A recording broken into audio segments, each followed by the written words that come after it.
পৃথিবীর বাইরের কোনো গ্রহে প্রাণের সন্ধান এবং সেই গ্রহটি মানুষের বসবাসযোগ্য কিনা তা নিয়ে দীর্ঘদিন ধরে এই কাজ করছেন জ্যোতির্বিজ্ঞানীরা। বিভিন্ন সময়ে এই সংক্রান্ত গুরুত্বপূর্ণ তথ্য ও ইঙ্গিত পেয়েছেন তারা। এবার মহাকাশে দূরবর্তী একটি গ্রহে প্রাণের আশাব্যঞ্জক ইঙ্গিত পেয়েছেন ক্যামব্রিজের একদল গবেষক। K2-18b নামের ওই গ্রহে গবেষকরা এমন অণুর লক্ষণ শনাক্ত করেছেন যা পৃথিবীতে কেবল সরল জীব দ্বারা উৎপাদিত হয়। তবে নতুন গ্রহের ফলাফল নিশ্চিতে আরও তথ্যের প্রয়োজন বলে জানিয়েছেন জ্যোতির্বিদরা। যদিও দ্রুতই চূড়ান্ত প্রমাণ পাওয়ার আশা করছেন প্রধান গবেষক অধ্যাপক Nikku Madhusudan. We have found evidence for possible biological activity. আমরা বাইরের একটি গ্রহে সম্ভাব্য জৈবিক কার্যকলাপের প্রমাণ পেয়েছি। এটি আজ পর্যন্ত সবচেয়ে শক্তিশালী প্রমাণ।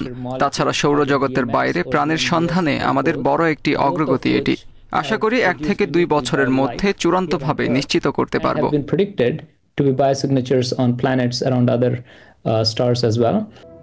নতুন গ্রহটি পৃথিবী থেকে 2.5 গুণ বড় এবং আমাদের থেকে 700 ট্রিলিয়ন মাইল দূরে অবস্থিত।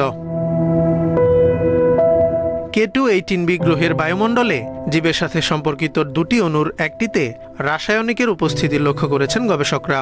অণুগুলো হল ডাইমিথাইল সালফাইড এবং ডাইমিথাইল ডাইসালফাইড। পৃথিবীতে এই গ্যাসগুলো উৎপাদিত হয় সামুদ্রিক ফাইটোপ্ল্যাঙ্কটন এবং ব্যাকটেরিয়া দিয়ে। নতুন গ্রহের বায়ুমণ্ডলে গ্যাসের যে পরিমাণ মজুদ অনুমান করেছেন গবেষকরা তা পৃথিবীতে বিদ্যমান গ্যাসের 1000 গুণ বেশি।